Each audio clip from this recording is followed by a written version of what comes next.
Krásné dobré ráno, zdravím vás všechny u dnešní ranní analýzy dne 12. května 2014.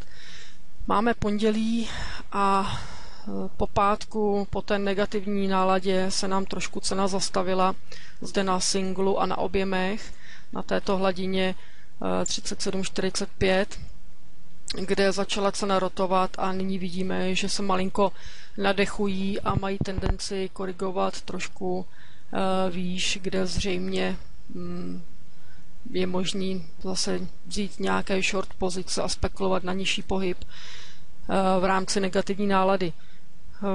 To, co se bude dít dále, bude hodně záviset na tom, jaké přijdou fundamentální zprávy, protože ten pád byl na základě toho, co řekl pan Draghi.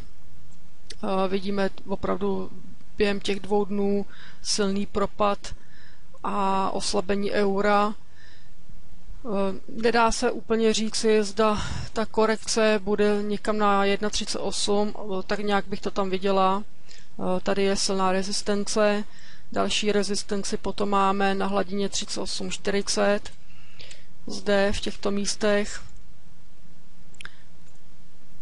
Tadyhle určitě rezistence velice silná a dá se předpokládat, že cena na ní může odrazit a směřovat potom níž k hladinám někam 1,37. Tadyhle teprve až je support, který budou chtít určitě v budoucnosti navštívit.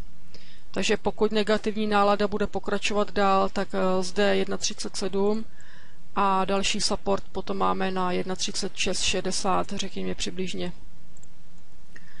Všechno se bude odvíjet od toho, jaké přijdou zprávy na trh. Momentální situace je velice negativní z pohledu dne a z pohledu těch 2 dnů posledních, takže jakékoliv longy brát s opatrností a opravdu zavírat na těchto rezistencích, případně si i hned posunout ten stop loss na break even a zbytečně moc neriskovat, protože momentálně jdeme proti sentimentu, pokud jdeme nahoru. Takže je to spíše v rámci korekce. Euro-dolar je teďko, jak říkám, negativní a hraje to všechno pro shorty. Já vám moc krát děkuju za pozornost, mějte se krásně a zítra zase ahoj.